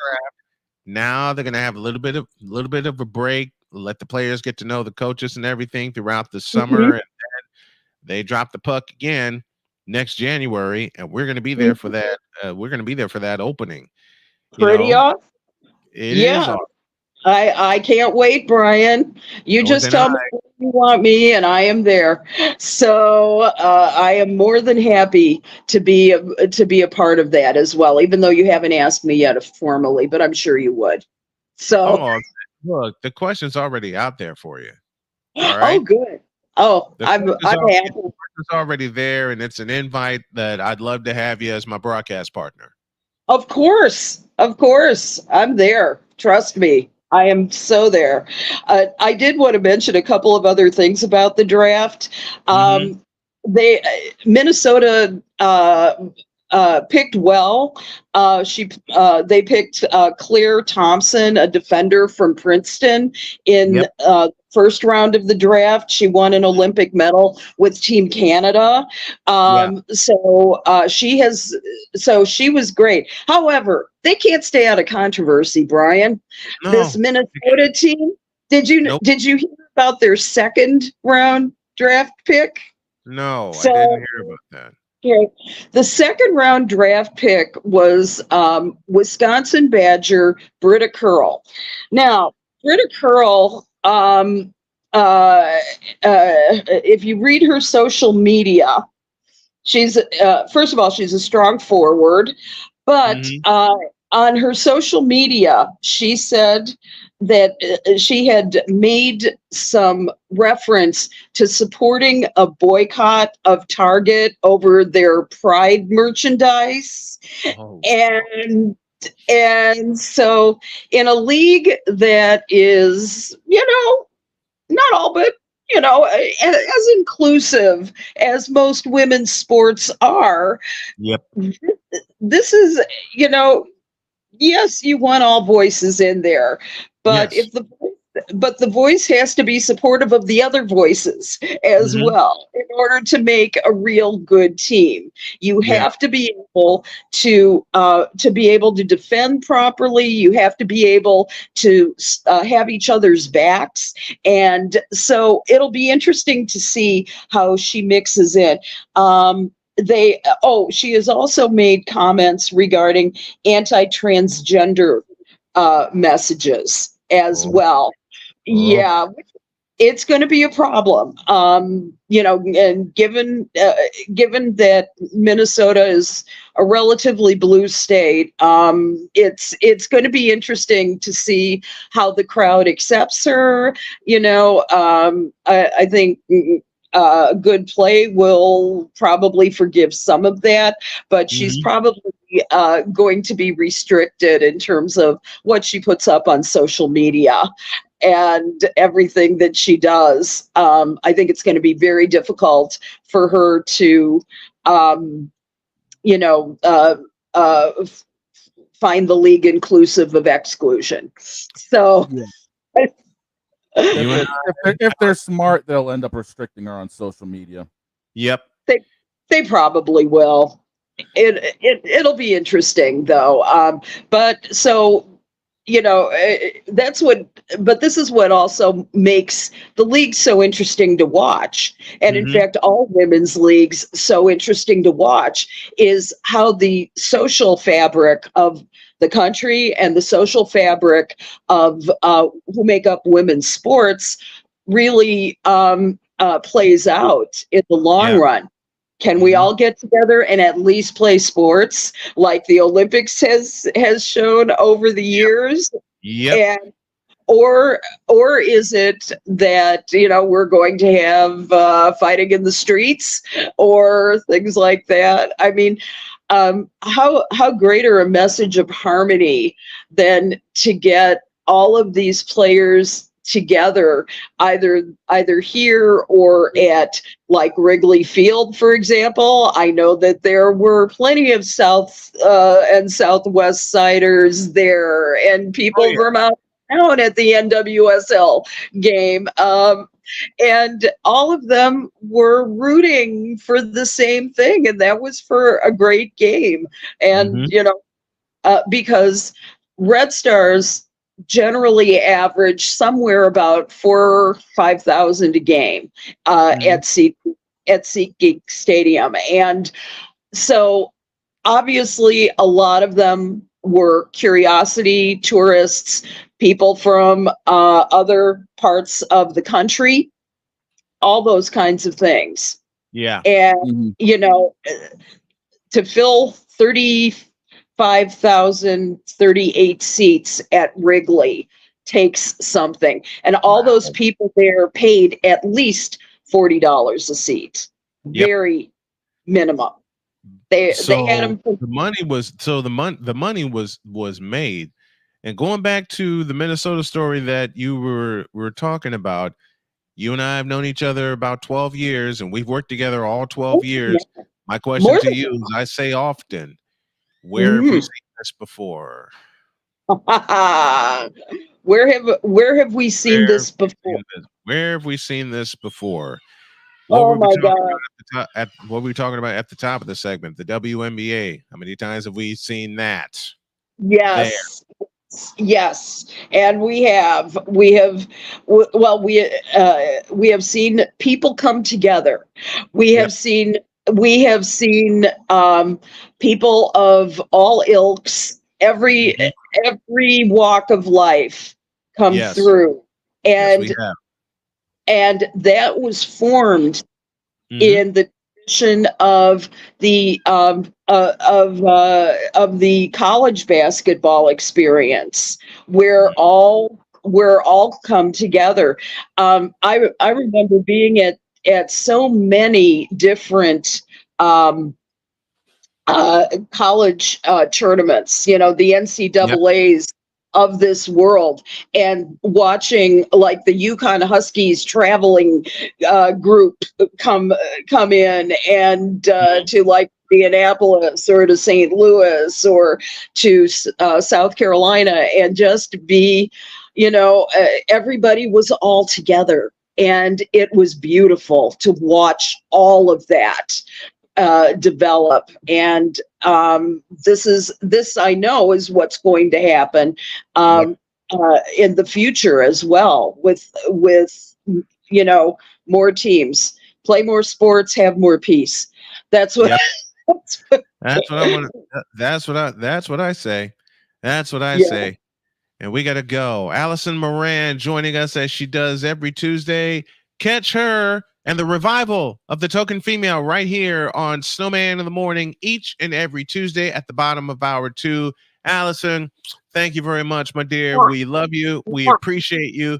And I will talk to you later today, because we're going to be busy tomorrow because the Sky play tomorrow, and I want us to cover that game. I want us to do that game. So I'll put a schedule together. I'll send it to you. And folks, Allison Moran's going to be my broadcast partner this year. I cannot wait. Thank you very much, my dear. We love you. We'll talk to you next week. Sounds great. Take care, you guys. Yep. I love it. When she comes on, she means business. Yes, she does. And that is the upcoming focus this year of Snowman Multimedia. As I'm building the website, I'm getting it all together. If y'all want to help us out, drop us a Cash App. You know the ID, but I'll put it up right here. Cash.app / $ Tallman Dr. K50. That's how you can support us.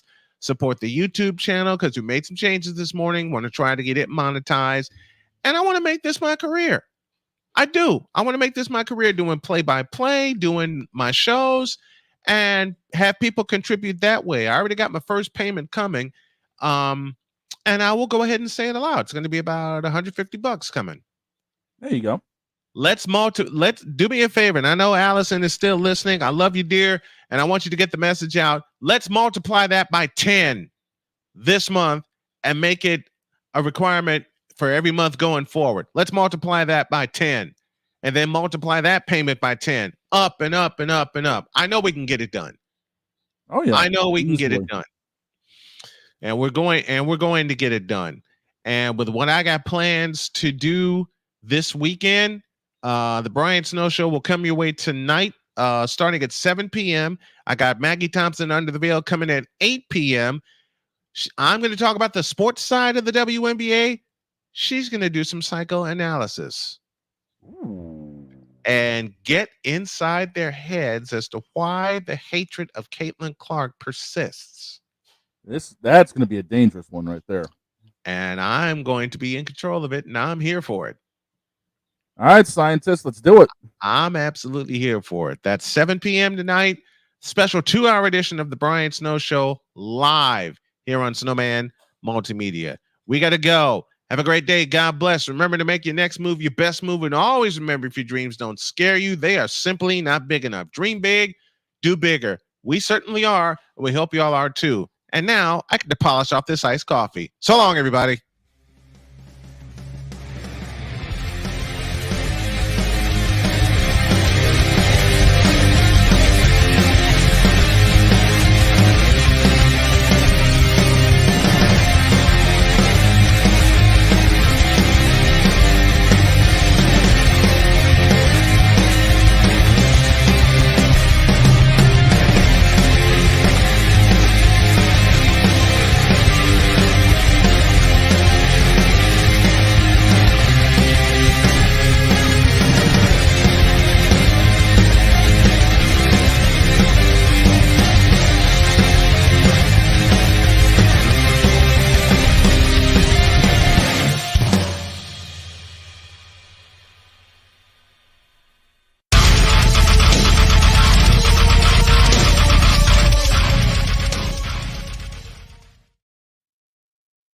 Thank God, no more Tim.